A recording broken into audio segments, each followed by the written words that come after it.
Everybody, and welcome back to the Book Spotlight. And we're almost done with these, and then we'll just go back to one a month.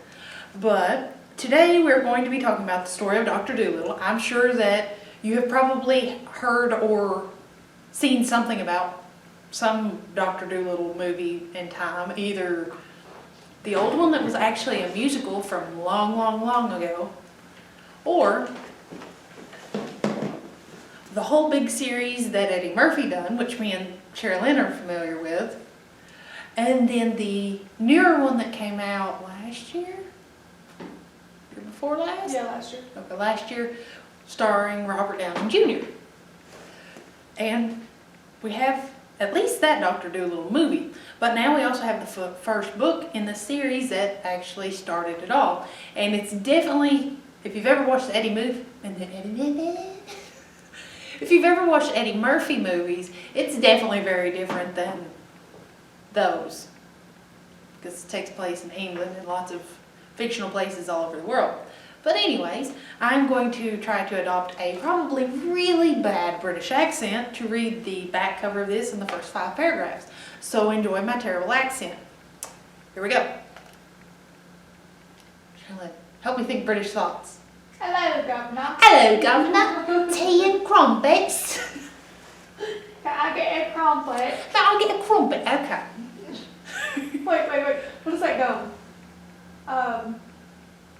They give you sparkling teeth. What is it? Is it Trident? Yes, there you go. Just like with her.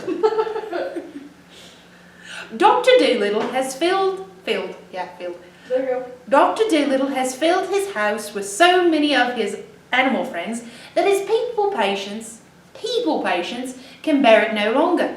Is it? Am I still British? Or No, we're doing good. Okay. Still British. In fact, he likes the animals better, and he can talk to them too. One day, a mysterious call comes from Africa. The monkeys are all dying from a horrible epidemic. To the rescue! Dr. Doolittle sails off to help the monkeys, and there finds the extraordinary two-headed push-me-pull-you. And this has got actually a writing on the back of Jane Goodall. Remember the monkey lady from when we were kids? Yeah. Promoting this book. Okay. The story of Dr. Doolittle, being the peculiar...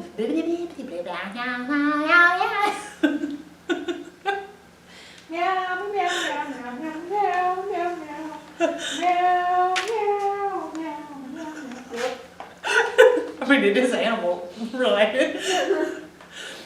The story of Dr. Doolittle, being the history of his peculiar life at home, astonishing adventures in foreign parts, never before printed. Dedicated to all the children in years and children in heart. I dedicate this story. Whoa. Okay, so this book was originally published 101 years ago. 101 Dalmatians. Anyway. 101. Oh man, do we have the Dodie Smith 101 Dalmatians book? I don't know that we do. Tea and crumpets. Hello, Governor. Hello, Governor. Chip, chip, cheerio. Oh, fish and chips. The first chapter, Puddleby.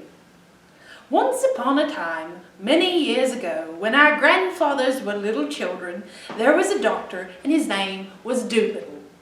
John Doolittle, M.D. M.D. means that he was a proper doctor and knew a whole lot.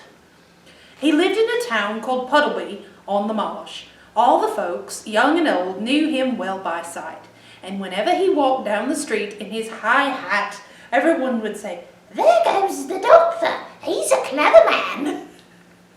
And the dogs and the children would all run up and follow behind him, and even the crows that lived in the church tower would caw and nod their heads.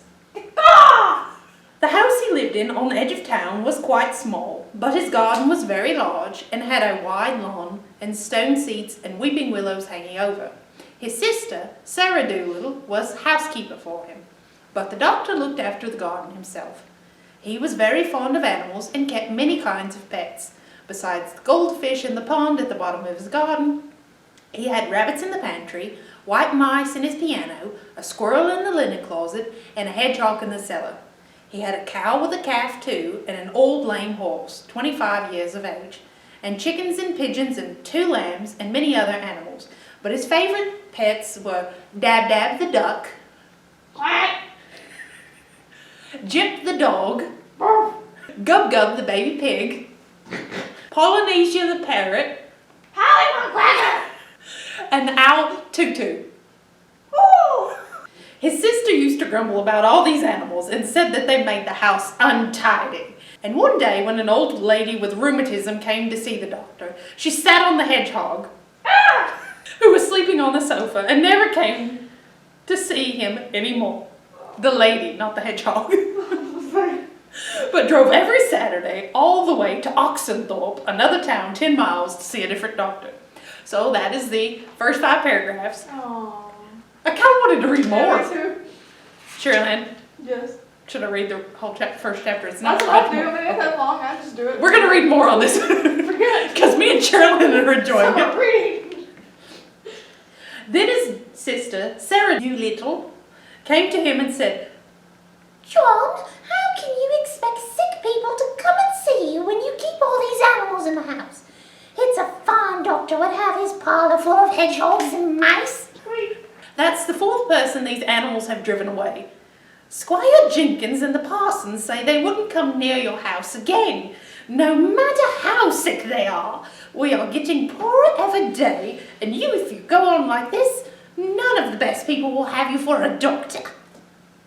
But I like the animals better than the best people, said the doctor.